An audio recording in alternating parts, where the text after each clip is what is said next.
Bueno, muy bien, vamos a comenzar a hablar un poquito de los conceptos de ácido y de base y vamos a empezar con la teoría de Bronsted-Lowry.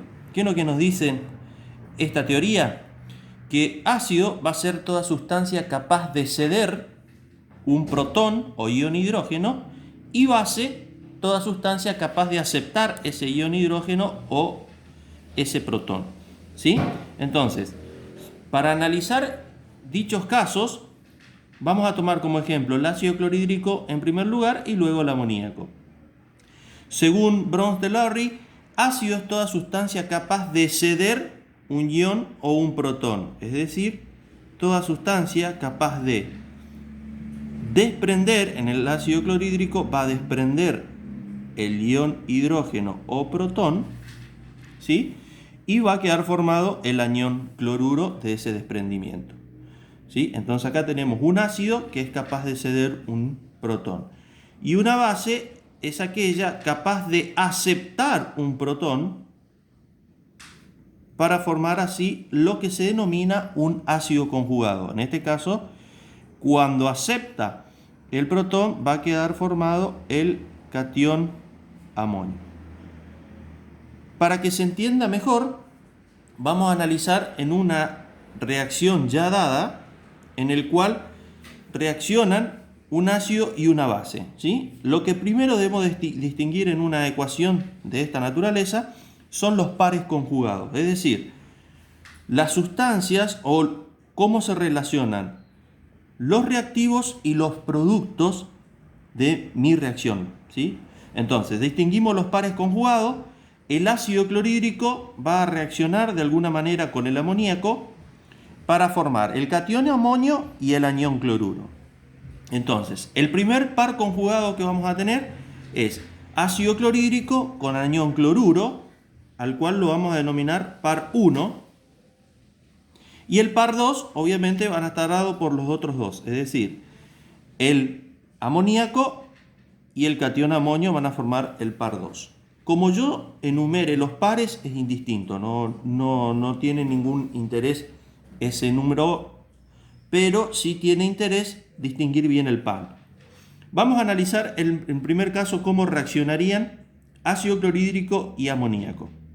Entonces tenemos que el ácido clorhídrico reacciona con el amoníaco para dar catión amonio, es decir, para que el ácido clorhídrico pase a formar el anión cloruro, si yo tomo el par, evidentemente la diferencia está ¿en quién? En el protón, en el hidrógeno. Es decir, el ácido clorhídrico para pasar o transformarse en anión cloruro, ¿qué es lo que hace? Tiende a desprender este protón, ¿sí? Y el amoníaco, para transformarse en catión amonio, van a ver que la diferencia está en las cantidades de hidrógeno. Por lo tanto, para transformarse en catión amonio, lo que tiende es a aceptar este protón que cede el ácido clorhídrico, ¿sí? Entonces, mediante esta transferencia de protones o de hidrógeno, vamos a tener la formación del catión amonio y del anión cloruro. Entonces, analizando estos dos, hay uno que cede y otro que recibe.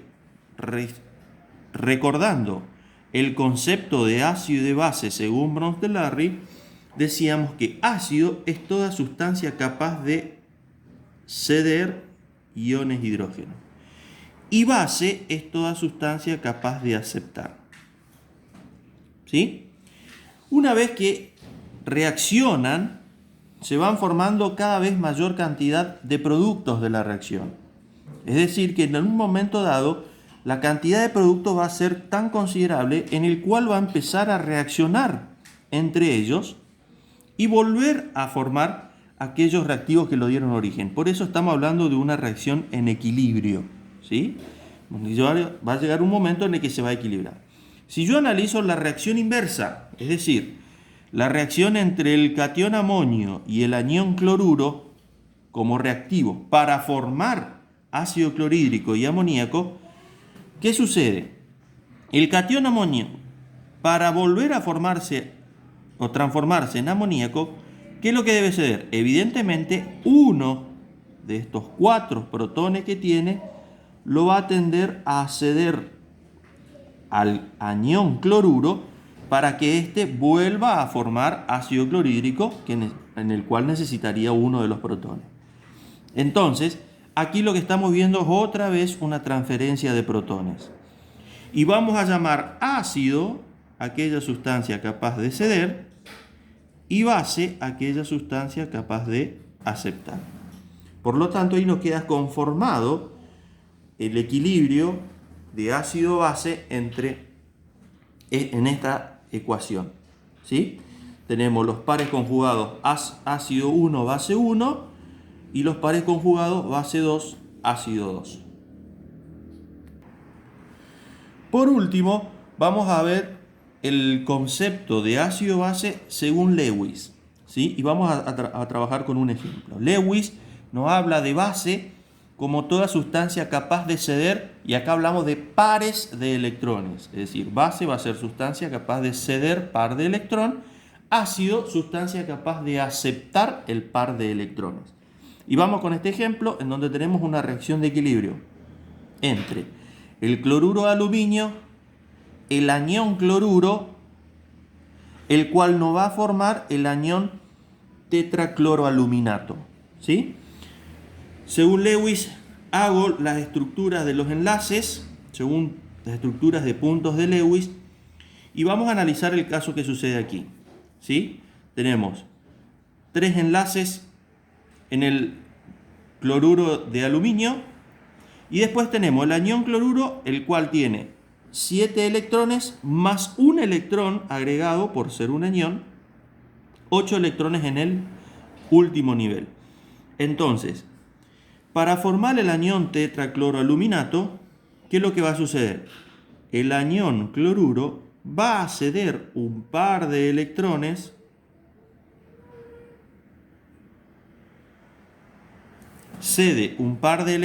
para poder formar el anión tetracloroaluminato. ¿Sí? Entonces, debo distinguir entre el anión cloruro y el cloruro de aluminio quién es ácido y quién es base. Entonces decimos que base, según el concepto de Lewis, es toda sustancia capaz de ceder pares de electrones. Y ácido va a ser toda sustancia capaz de aceptar el par de electrones. Y ahí hacemos la distinción entre ácido y base según Lewis.